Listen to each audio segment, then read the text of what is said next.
Dear students, पिछले video में हम लोग डीएनए रेप्लिकेशन की थ्योरी यानी डीएनए जो रेप्लिकेट करता है वो किस प्रकार से होता है, जैसे कि 3 थ्योरीज उसमें हम लोग डिस्कस किए थे, कंजर्वेटिव, डिस्पर्सिव और सेमी कंजर्वेटिव। तो हम लोगों ने यह देखा था कि सेमी कंजर्वेटिवली यानी असंरक्षी मत द्वारा यह रेप्लिकेशन होता है। अब जो है हम लोग यह जानने का प्रयास करेंगे कि यह रेप्लिकेशन किस प्रकार से होता है। तो डीएनए रेप्लिकेशन के लिए सबसे पहले हमें यह जानना जरूरी है कि इसमें किन किन चीज़ों की आवश्यकता होती है। उससे पहले आप ये जान लीजिए कि रेप्लिकेशन है क्या। तो ये कोई डीएनए डबल हेलिक्स है और यह डबल हेलिक्स अपने ही जैसे यानी जिस तरह से ये स्ट्रैंड है उसी के जैसे एक नया स्ट्रैंड का निर्माण होना ही डीएनए रेप्लिकेशन है, यानी formation of new strand from the parent strand is called replication. अब यह रेप्लिकेशन जो होता है प्रोकैरियोट्स में और यूकैरियोट्स में, प्रोकैरियोट्स में भी और यूकैरियोट्स में भी प्रोसेस बिल्कुल एक जैसा होता है, थोड़ा बहुत उसमें अंतर होता है जिसकी चर्चा हम लोग आगे करेंगे। पहले हम लोग इसमें चर्चा कर लेते हैं आवश्यक चीजें या आवश्यक सामग्री या फिर रिक्वायरमेंट इसकी क्या है।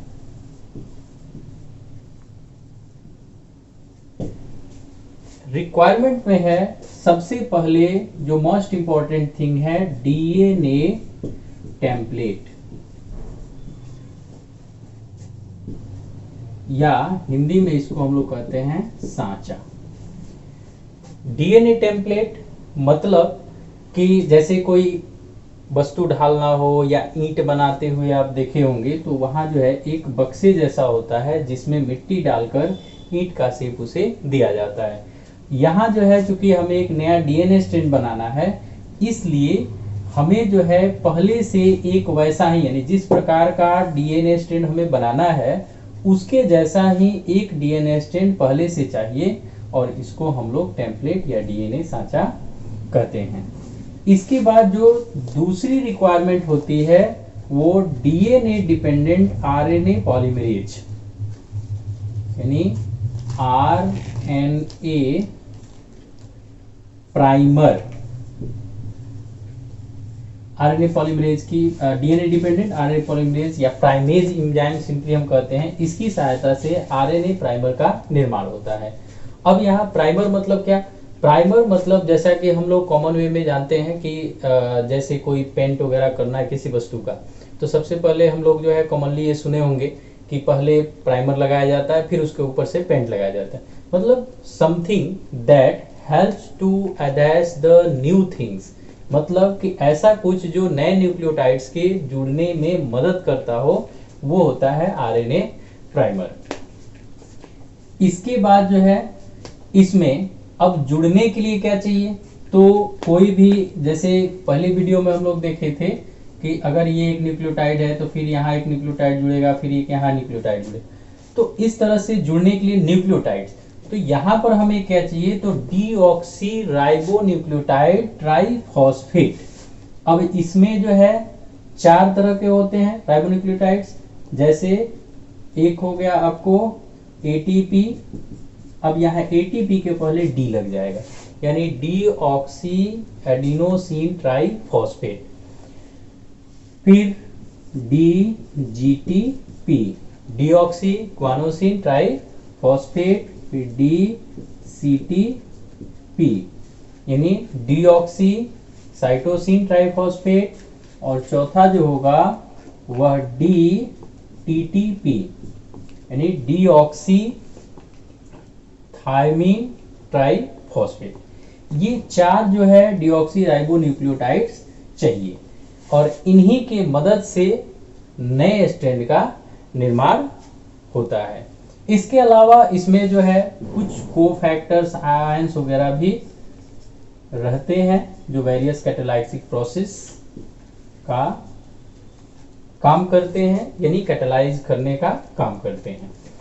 अब हम आते हैं कि ये तो हो गए कि इसके रिक्वायरमेंट्स, डीएनए का टेम्पलेट चाहिए, आरएनए प्राइमर चाहिए, फिर जो है न्यूक्लियोटाइड्स चाहिए जो डीऑक्सी फॉर्म में होते हैं, और ये एक्चुअली में इसकी ट्राइफॉस्फेट की जरूरत होती है कि जैसे ही वो स्ट्रैंड पे आएंगे तो स्ट्रैंड पे आने के बाद यह ट्राइफॉस्फेट जो है मोनोफॉस्फेट, यानी तब वो हो जाएगा AMP, एडिनोसिन मोनोफॉस्फेट के रूप में। फिर वैसे ही GTP जो है GMP हो जाएगा, CTP CMP हो जाएगा, और TTP TMP हो जाएगा, और उस रूप में ये जुड़ेगा। और इससे क्या होगा कि यहाँ जो हाइड्रोलाइसिस होगा, यानी कि ये टूटेगा तो टूटने की वजह से एनर्जी प्रोड्यूस होगा, वही एनर्जी इस बॉन्ड को बनाने में, यानी एक न्यूक्लियोटाइड को दूसरे न्यूक्लियोटाइड से जोड़ने के लिए इस्तेमाल किया जाता है। तो इस तरह से वहाँ जो है एनर्जी भी देता है, और दूसरी तरफ जो है न्यूक्लियोसाइड्स भी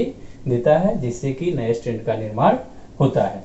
अब एक चीज और इसमें हम लोग थोड़ा सा नोट कर लें कि एक जो है न्यूक्लियोटाइड्स के जुड़ने के लिए जब ये टूटता है तो नियरली 56.6 ATP एनर्जी जो है रिलीज होती है, यानी एक न्यूक्लियोटाइड्स को जोड़ने के लिए लगभग इतनी एनर्जी की जरूरत होती है। अब हम लोग यह जानेंगे कि प्रोकैरियोट में, चूंकि प्रोकैरियोट और यूकैरियोट थोड़ा सा अंतर होता है, बहुत ज्यादा अंतर नहीं होता है, एक जो है सिंगल स्टैंडर्ड भी होता है या डबल स्टैंडर्ड भी होता है प्रोकैरियोट में, लेकिन यूकैरियोट में केवल डबल स्टैंडर्ड होता है डीएनए। तो वहां पर थोड़े से एंजाइम की एक्टिविटी जो है वो अलग होती है, और थोड़ा सा ओरिजिन वगैरह कि जैसे प्रोकैरियोट है तो उसमें ओरिजिन का प्लेस एक होगा, यानी जहां से डीएनए का रेप्लिकेशन शुरू होगा, तो प्रोकैरियोट में एक होता है और यूकैरियोट में मल्टीपल होता है। उसके पीछे जो है बहुत सारे लॉजिक हैं, कुछ मतलब ज़्यादातर ये कहा जाता है कि प्रोकैरियोट्स में चूंकि उसके डीएनए छोटे होते हैं इसलिए एक ही ओरिजिन से काम चल जाता है। दूसरी चीज़ कि यूकैरियोट में देखें तो उसके डीएनए काफ़ी बड़े होते हैं और इस वजह से वहाँ पे मल्टीपल ओरिजिन की ज़रूरत होती है। अब हम यह समझने का प्रयास करेंगे कि यह पूरी प्रक्रिया कंप्लीट कैसे होती है। तो यहाँ पर हमने जो है एक डीएनए हेलिक्स बनाया। इसमें हम लोग जानते हैं कि ये जो है बेस पेयर्स मिलकर के इसको बनाते हैं। अगर यहाँ A है तो यहाँ T होगा, यहाँ G है तो यहाँ C होगा, और इसी तरह से in the same way they are arranged on the both strand. इस स्ट्रैंड पे ये जो बेसेस होते हैं, नाइट्रोजनस बेसेस होते हैं, ये आपस में हाइड्रोजन बॉन्ड द्वारा जुड़े होते हैं। पीछे हम लोग चर्चा भी किए हैं कि इसमें पायरिमिडीन्स जो होते हैं, यानी इसमें एडेनिन और थाइमिन जो होता है ये डबल बॉन्ड से, जबकि ग्वानिन और साइटोसिन जो होता है ये ट्रिपल बॉन्ड से आपस में जुड़े होते हैं, हाइड्रोजन बॉन्ड होता है। अब यहाँ क्या होता है कि चूंकि हम लोग जानते हैं कि नॉर्मल स्टेज में यह डीएनए कॉइल्ड होता है, आपस में जो है उलझा हुआ रहता है, घुमाव होता है, कॉइलिंग होती है। कॉइलिंग की वजह से ये दोनों ही स्ट्रैंड एक दूसरे से जुड़े होने की वजह से अब इसमें तीसरे या किसी भी तरह के कोई भी न्यूक्लियोटाइड्स के ऐड होने की संभावना नहीं होती है। ऐसी स्थिति में डीएनए रेप्लिकेशन को शुरू करने के लिए सबसे पहले यह जरूरी होता है कि इस कॉइलिंग को खत्म किया जाए, यानी डीएनए को अनवाइंड किया जाए, यानी जो ये लपेटन है इस लपेटन को हटाया जाए, जिससे कि दोनों स्ट्रैंड एक दूसरे से अलग हो जाए। तो इसके लिए एक एंजाइम आता है जिसको जो है हम डीएनए हेलिकेज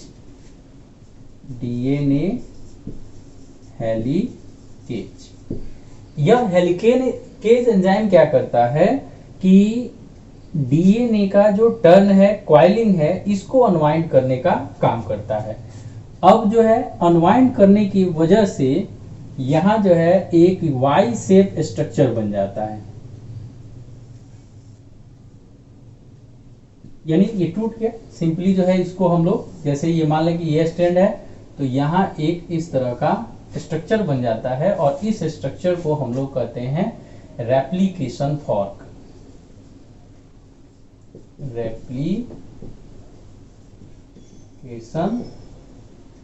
फॉर्क यानी इस तरह से।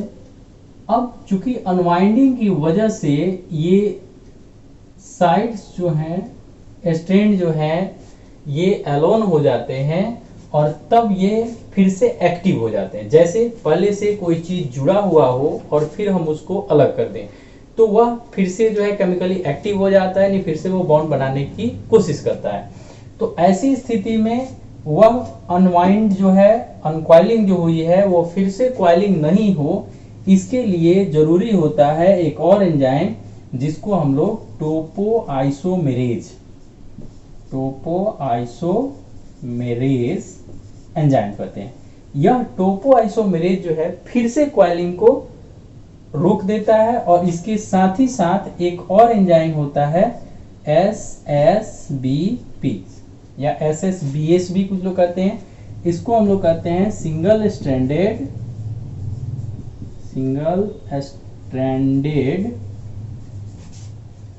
Binding protein.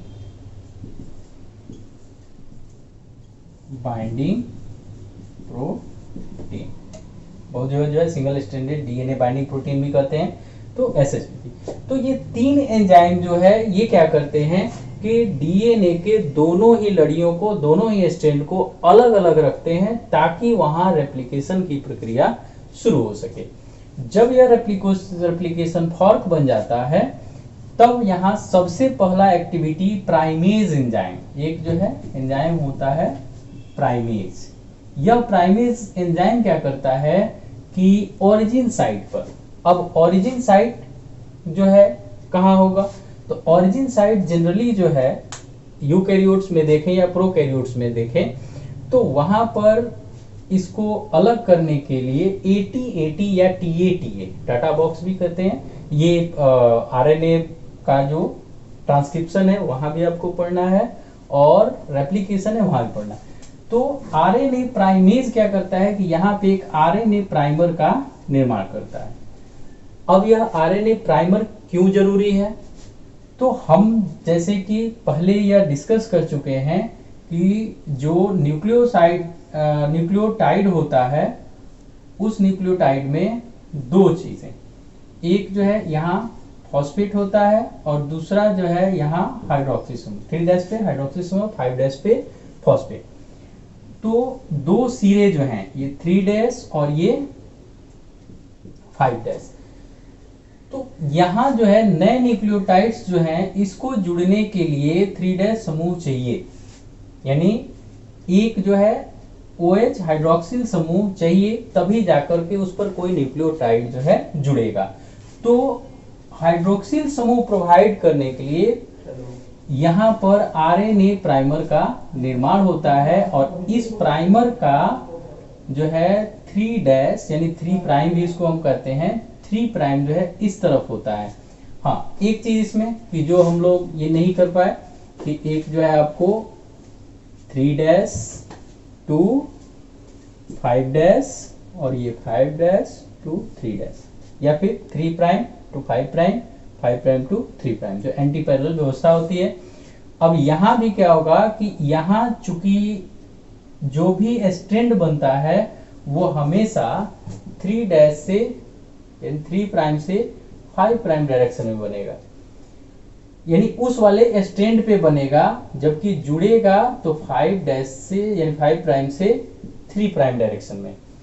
तो यह ओरिजिन जो होगा यानी मेन टेम्पलेट का जो काम करेगा वह हमेशा 3' से 5' वाले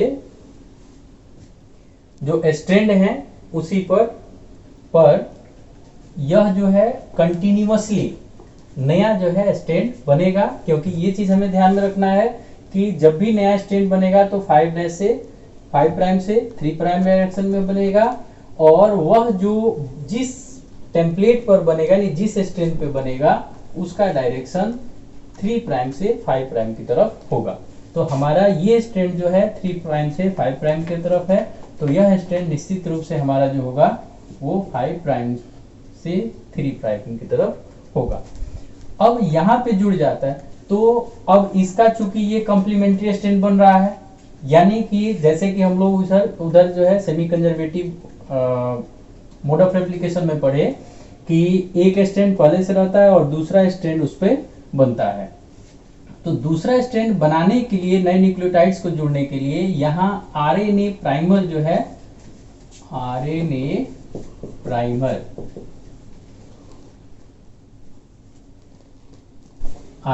प्राइमर यहाँ आता है और ये जो है अपने इस सिरे पर एक हाइड्रोक्सिल समूह जो है वो प्रोवाइड करता है, जिससे कि नया न्यूक्लियोटाइड वहां जुड़ सके।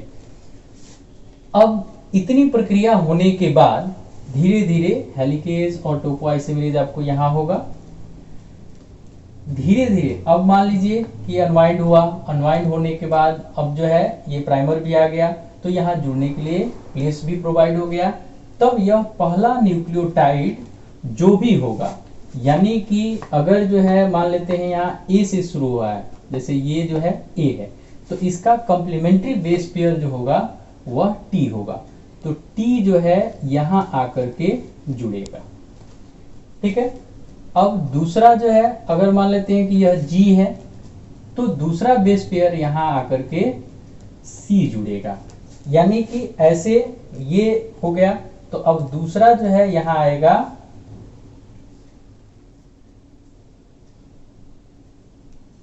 यह, इससे CH और P ये आकर के इससे जुड़ जाएगा और फिर इसका OH सिरा जो होगा, हाइड्रोक्सिल समूह का जो सिरा होगा वो खुला रह जाएगा।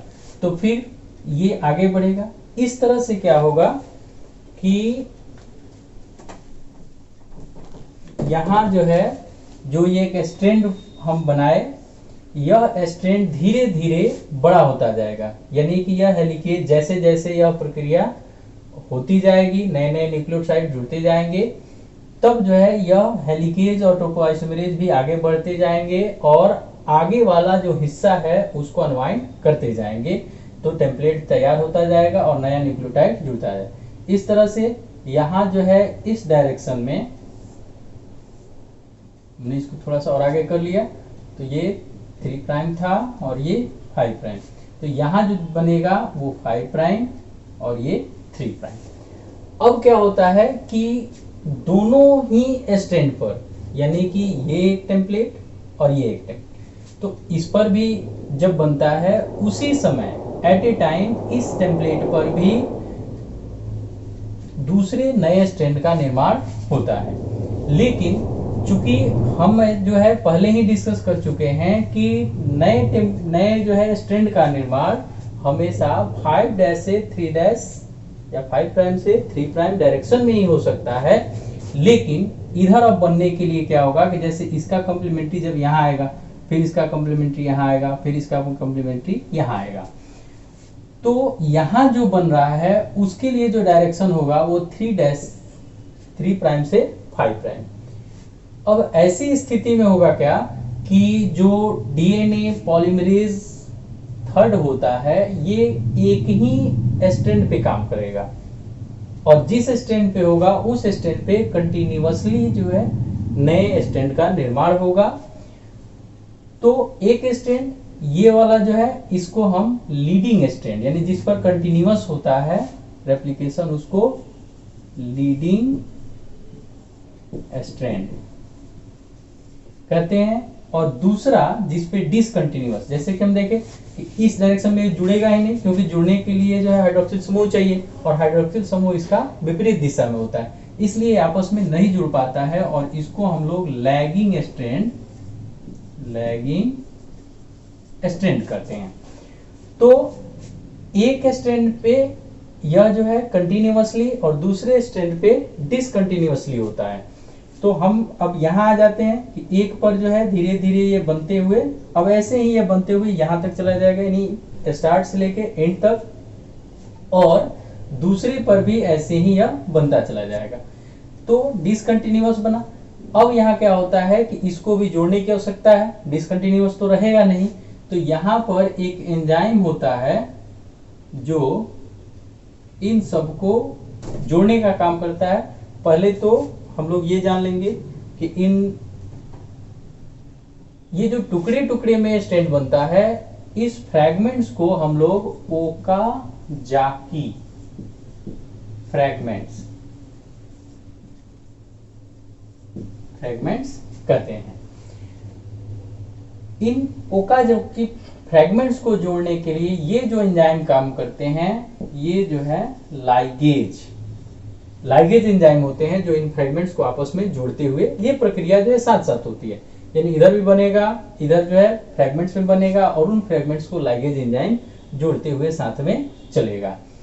अब यही प्रक्रिया आपको एंड तक आकर के खत्म हो जाती है। अब मान लेते हैं कि यहां पर प्राइमर आ गया, यहां जब प्राइमर आ जाएगा तो यह आरएनए एक्सोन्यूक्लियस एक जो है प्रक्रिया होती है, उसके द्वारा, या फिर हम कहें तो डीएनए पॉलीमरेज फर्स्ट द्वारा यह जो है आरएनए प्राइमर जो है ये रिमूव कर दिया जाता है, और रिमूव करने के साथ ही प्रूफ रीडिंग होती है। प्रूफ रीडिंग जो है एक प्रक्रिया होती है जिसमें यह देखा जाता है कि यह जो भी न्यूक्लियोटाइड्स जुड़े हैं वो न्यूक्लियोटाइड्स अपने पेरेंट स्ट्रैंड, यानी ये पेरेंट स्ट्रैंड जो टेम्पलेट हम कहते हैं, वो टेम्पलेट के ही कॉम्प्लीमेंट्री है या नहीं है।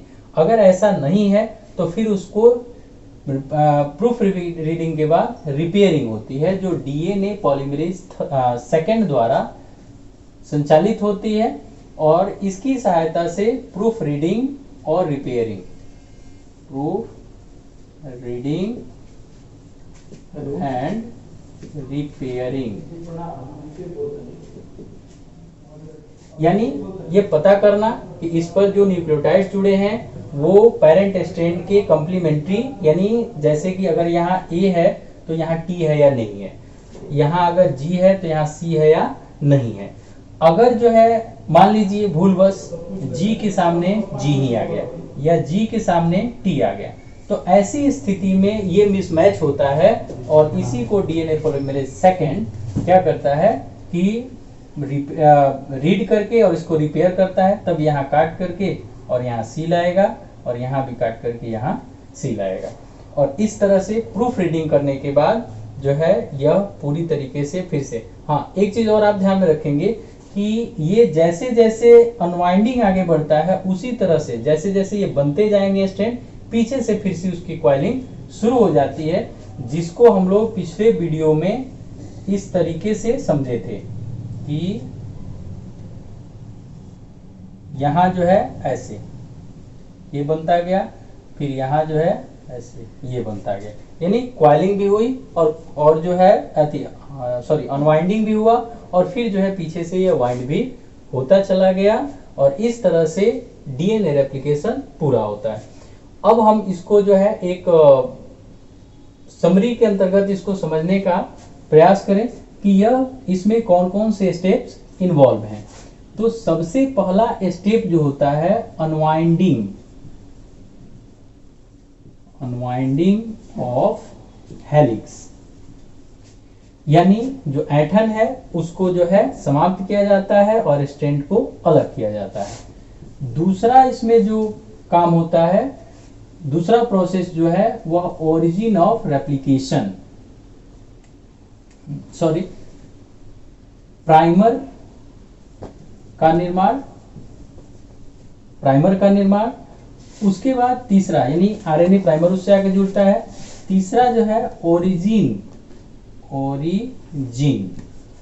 यानी अब जो है नए स्ट्रैंड का निर्माण शुरू होता है, और चौथा होता है इलोंगेशन,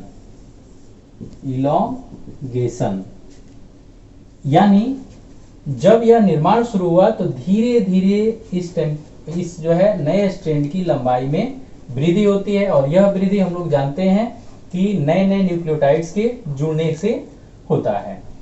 और लास्ट में होता है आपको प्रूफ रीडिंग एंड रिपेयर,